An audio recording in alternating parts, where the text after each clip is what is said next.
Welcome to the final part of the ESD Basics Bitesize series that's been brought to you by Desco Europe.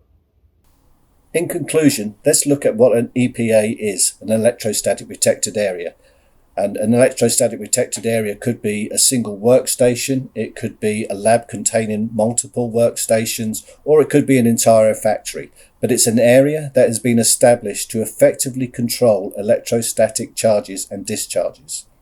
The three basic principles are to ground all conductors, including people, remove all insulators or neutralize process essential insulators by using an ionizer, and to transport and store static sensitive items inside a static shielded container.